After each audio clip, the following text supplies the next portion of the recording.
नमस्कार, आप देख रहे हैं नमन सत्य न्यूज और मैं हूं आपके साथ राहुल शुक्ला। सोमवार को शुरू हुए छठ का आज तीसरा दिन है और ऐसे में आज जो व्रती लोग हैं वो संध्या अर्घ्य दे रहे हैं। आप देख सकते हैं कि मेरी स्क्रीन पर ये जो व्रती लोग हैं वो घाट में उतरकर पानी के अंदर उतरकर संध्या अर्घ्य दे रहे हैं, यानी कि डूबते हुए सूरज को अर्घ दिया जा रहा है। और इसके अगले दिन यानी कि बिल्कुल भोर भोर यानी कि बिल्कुल सुबह तड़के जो उगता हुआ सूरज होगा उसको उगते हुए सूरज को अर्घ दिया जाएगा और उसके बाद यहीं से 4 दिन के छठ का समापन हो जाएगा।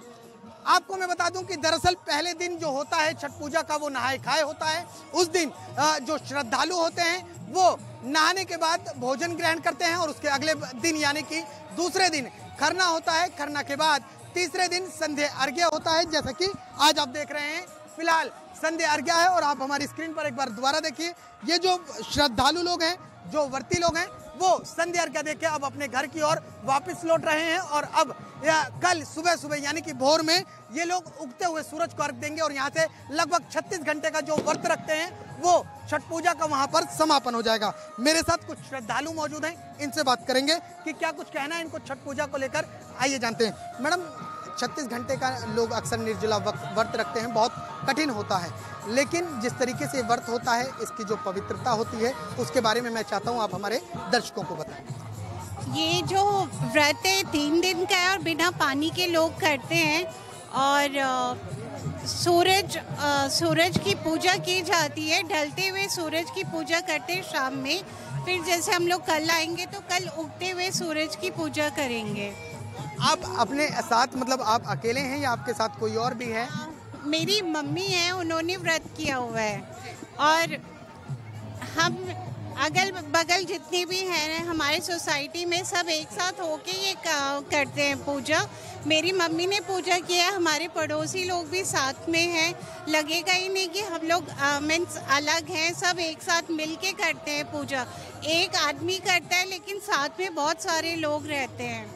आप देख सकते हैं मेरे साथ ये व्रती लोग हैं, इन्होंने पिछले 36 घंटे से ये निर्जला व्रत रखा हुआ है और इनसे जानते हैं कि आखिरकार जिस तरीके से ये लोग व्रत रखते हैं ये इनके लिए कितना कठिन होता है या फिर छठ मैया इनको जिस तरीके से ये व्रत रखते हैं इतनी आखिरकार ये जो कैपेसिटी होती है, ये क्षमता होती है, वो कहाँ से मिलती है? माता जी, 36 घंटे का आप व्रत रखते हैं, निर्जला व्रत होता है, बहुत मुश्किल है, आखिरकार ऐसा संभव कैसे हो पाता है? हो जाता है, ध्यान भगवान पर ध्यान रहता है ना तो सब हो जाता है।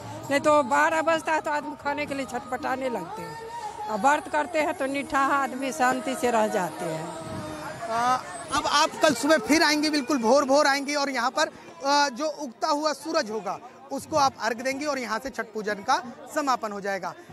जिस तरीके से इन सब के बीच एक कोरोना की भी मार पड़ी है, कोरोना को लेकर भी क्या कुछ कठिनाइयाँ इस बार सामने आई है? और एक महंगाई भी बहुत बड़ा मुद्दा है, क्या महंगाई की भी मार जनता पर पड़ी है? महंगाई तो जो है सो है, हमें पता नहीं चलता है। मैं इसलिए पूछ रहा हूं क्योंकि खरीदारी है, सिलेंडर महंगा हुआ है, जो रोजमर्रा की चीजें हैं वो महंगी हुई हैं। खरीदारी के दौरान क्या ऐसा महसूस हुआ कि कहीं ना कहीं चीजें रेट बढ़ गई है क्या? हमारे लिए नहीं बढ़ा है क्योंकि इनके लिए बढ़ा नहीं है क्योंकि ये कुछ भी खरीदती नहीं है, पापा खरीदते हैं, इसलिए इनको कुछ भी पता नहीं है। तो ये वो लोग हैं और इनका कहना है कि दरअसल जिस तरीके से जो व्रत होता है वो छठी मैया इनको वो पावर देती है, जो 36 घंटे का निर्जला व्रत रखते हैं वो इनको जरा भी महसूस नहीं होने देती। मेरे साथ मैडम मौजूद हैं, मैं इनसे बात करूंगा। मैडम, महंगाई को लेकर माता जी से बात हुई थी, जवाब नहीं मिला, क्या सामान की खरीदारी के दौरान कभी ऐसा महसूस हुआ कि वाकई महंगाई बढ़ गई? बढ़ी तो है ही, महंगाई तो बढ़ी है, लेकिन ज़्यादा जो लेते थे खरीदते थे सामान वो ज़्यादा ना लेकर के थोड़ा थोड़ा कर लोग खरीद रहे हैं। लेकिन छठ माता किसी को भी कमी नहीं होने दी, थोड़ा थोड़ा में पूजा कर ली है सब अपना। कोरोना को लेकर भी दिक्कतें आई? हाँ, बहुत सारी दिक्कतें हैं। अब मास्क लगा के आना पड़ रहा है, लोग अच्छे से तैयार होके आते हैं, वो मुंह पे पहनना पड़ता है, इसीलिए मैं चाहता हूँ कि तीनों लोग जोर से बोलें जय छठी मैया की, ताकि हमारे दर्शक इसको सुन। जय छठी मैया की जय। तो ये श्रद्धालु लोग हैं, ये व्रती लोग हैं और इन्होंने अभी संध्या अर्घ्य दिया है और ये कल सुबह भोर भोर फिर पहुंचेंगे इसी घाट पर और यहाँ पर जो उगता हुआ सूरज है उसको अर्घ देंगे और यहाँ पर जो 36 घंटे का जो इनका व्रत है वो वहाँ खत्म हो जाएगा अर्घ देने के बाद और उसके बाद छठ पूजा का समापन हो जाएगा। लेकिन सबसे अच्छी बात छठ पूजा की ये है कि इसमें ना तो किसी ग्रहण की जरूरत होती है, ना किसी नक्षत्र की जरूरत होती है, ना किसी मुहूर्त की जरूरत होती है। ये दिवाली के महज 6 दिन बाद बड़े ही धूमधाम से मनाया जाता है और अब इसका जो चलन है वो ना सिर्फ देश में बल्कि विदेशों में भी मनाया जाने लगा है। नोएडा से कैमरामैन रोहित के साथ मैं राहुल शुक्ला, नमन सत्य न्यूज।